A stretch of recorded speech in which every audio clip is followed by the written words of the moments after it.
the climate change problem is epically, it's monumental, and it does justify, I think, slightly different treatment. And I think the reason why this is so is that superannuation is uniquely, as a system and what it's trying to do and the human beings it's trying to serve, are uniquely affected by climate change in this sense. Welcome to The Greener Way. I'm Rosemary Petrass, Senior Journalist at FS Sustainability. We are recording on Gadigal land.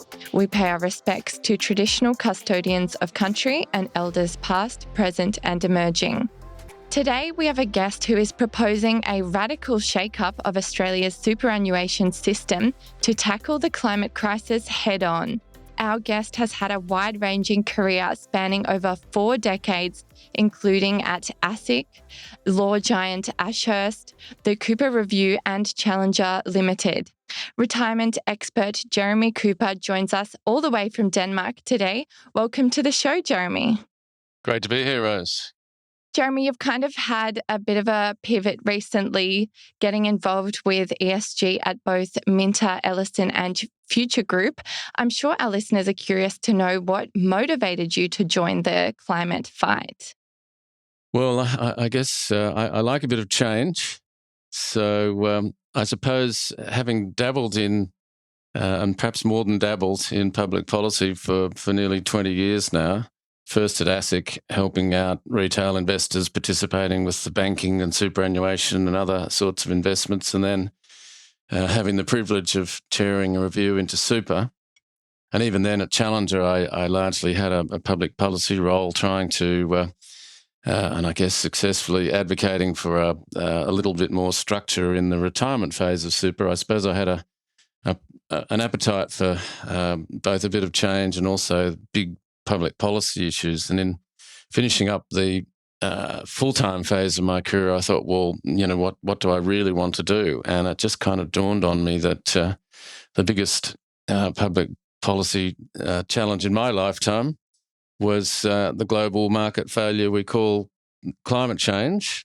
And I then worked out, how might I contribute positively to that fight. And I guess I realised or pondered that the sort of intersection between a large lump of capital like superannuation and it itself is a social policy system might be able, my knowledge around my contacts in that space might be able to be utilised to do something useful on climate. And I was sort of put to the test. I was doing an interview much like this and I was asked what the biggest challenge facing super was, and I just came out with, well, I think it's climate change. And then later on, I actually had to firm up, well, what did I mean and what was the solution? And that's how I really got the taste for being in this space. And we'll hear your ideas for reforming the super system a little bit later on. But before we do, what are your thoughts about the current state of the system as it relates to climate? I guess, nothing's static. So right now, the climate-related financial disclosure legislation, which is a global enterprise, is before Parliament, and that in time will roll out to the super system, not as it does to ordinary corporates, but as asset owners. And so super will be asked to do its bit to disclose both, I suppose, the risks and opportunities of climate change vis-a-vis the financed emissions in the fund. But other than that, it's a little bit motley, to put it frankly. Some funds have made net zero by 2050 promises. Others have made different styles of promise. So they've made promises in relation to just their own operations. If you treat a super fund as a business, ignoring the portfolio, some funds have sought to make emissions promises in relation to that. Others have done nothing. And then when you look at so far, this is obviously before the mandatory regime comes in, there's a real mixed bag of quality of disclosure and the usefulness of disclosure. So it's kind of more talk and perhaps less action. And then regrettably, there's all of the greenwashing problems where super funds have made overly optimistic statements about their sustainability and their products and so on. And ASIC has, taken a number of actions there. And now the industry's, got mixed views about all of this. But I must say, looking at a very recent court judgment against one super fund, the lapses there just seem to be extraordinary. So not a very good story overall in my book. All right, now let's get into the shake-up you're proposing. How can the system be fixed for climate action? Well, in thinking about this, I thought, the government has quite a lot of social license. Now, that's a much used expression these days, but when it comes to the super system, the government, or government, I guess, can say, well, look, without us, the super system wouldn't exist, in the sense that it was created by government intervention. It's a compulsory system. The government plays a lot of roles and grants significant tax concessions to super. And so it has a corresponding social license to direct the system in certain ways, not interfere with it too much, but I think there is a social license there. And so I thought, what would give the government, and perhaps an even bigger social license, to then dictate certain climate outcomes to the system? And I thought, well, what if it started with its own sovereign wealth fund, the Future Fund, which hasn't been a standout performer, frankly, in this space to date.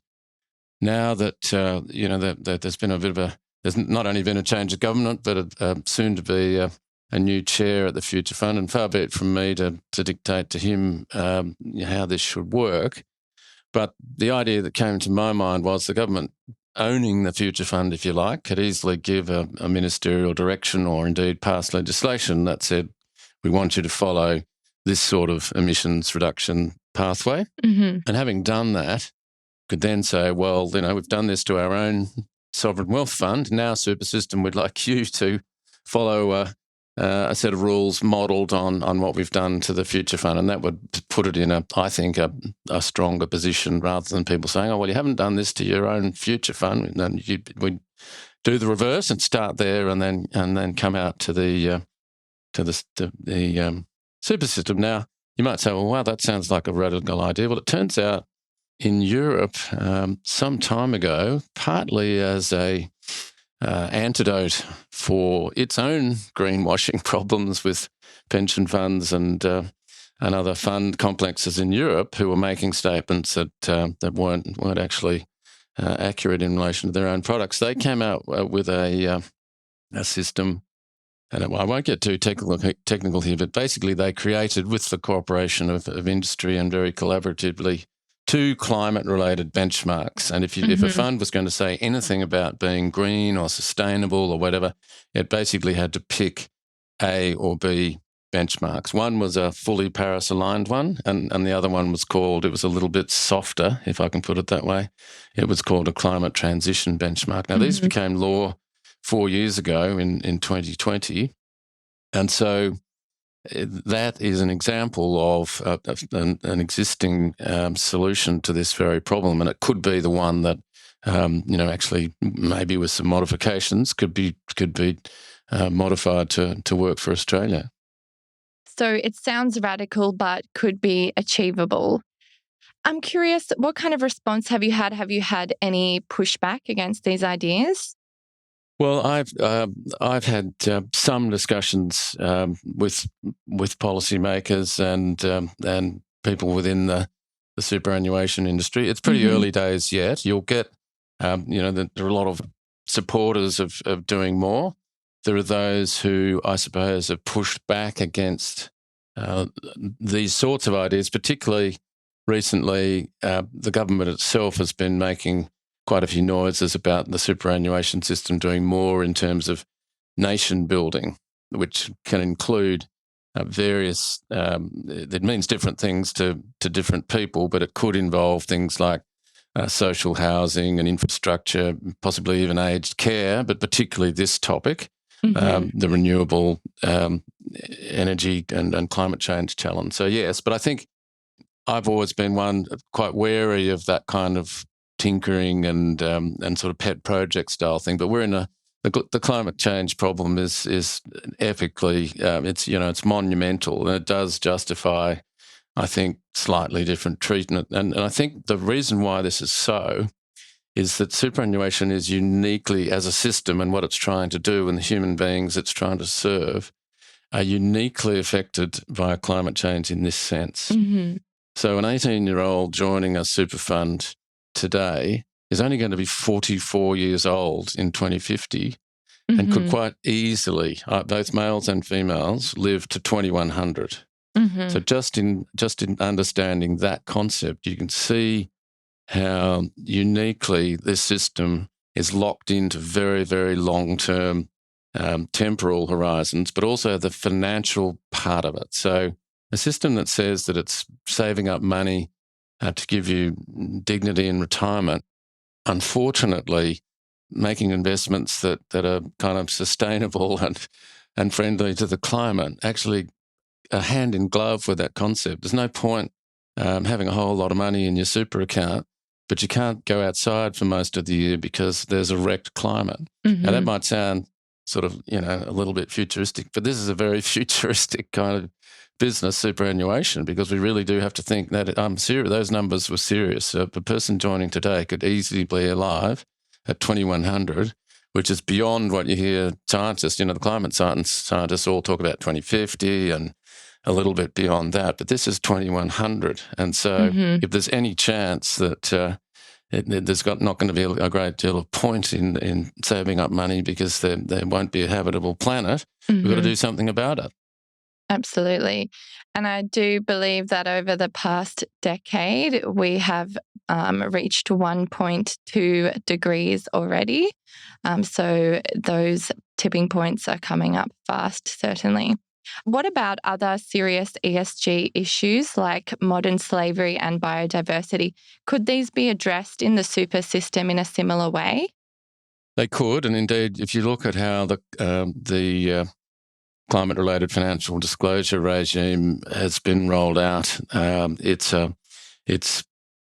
emissions reduction first, but there's also a nature positive. There are other kind of packages, I suppose, in the pipeline, and I think a similar approach could be taken here. And I also think there's a feeling I have that once you really embrace the idea of something being an investment that the super fund makes or has being genuinely sustainable in the sense of not just 10 years worth of investment returns, but is this investment going to be sustainable in the long term?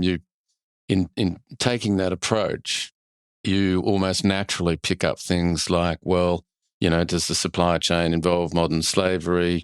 What about the biodiversity? What about the social impact? Now, that might be a little bit Pollyanna, but I do think once you make that change, currently, largely in making investments, it's really, and indeed the superannuation performance tests encourage or almost incentivize you to do this. It's just the financial aspects, and that's really just not enough. It is not a short-term 12 months or 5 years or even 10-year system. It's a much longer one. So I'm hoping that that those sorts of considerations go hand in glove once you start thinking about sustainability. Well, thank you so much for your time today, Jeremy. Where can people find out more about your ideas and the work that you're involved in? Well, I guess the plan is to publicise steps that get made in this throughout the course of the year, and we're seeking to, for those who are interested in superannuation, revealing some of this at the annual, it's called ASFA Superannuation Conference in November. But if you have good ideas, they have to be publicised, so watch this space. And that is called the Future Group Carbon Advisory Board, correct? Indeed, yeah. I'm Rosemary Petrass, and that's a wrap for today. Tune in next week. We will be talking to influential business advocate and philanthropist John Dee, founder of Planet Ark and Do Something, all about campaigning for environmental and social impact. The Greener Way podcast is a product of FS Sustainability, a show about people, the planet, and investing in our collective future. All information in this podcast is for education and entertainment purposes only. The Greener Way podcast gives listeners access to information and educational content provided by discussing numerous financial sustainable options and our featured guests. It is not intended as a substitute for professional, legal, or tax advice. The hosts of The Greener Way are not financial professionals and are not aware of your personal financial circumstances. Before making any financial decisions, you should read the product disclosure statement and, if necessary, consult a licensed financial professional. For more information, head to the disclaimer page on the FS Sustainability website, fssustainability.com.au.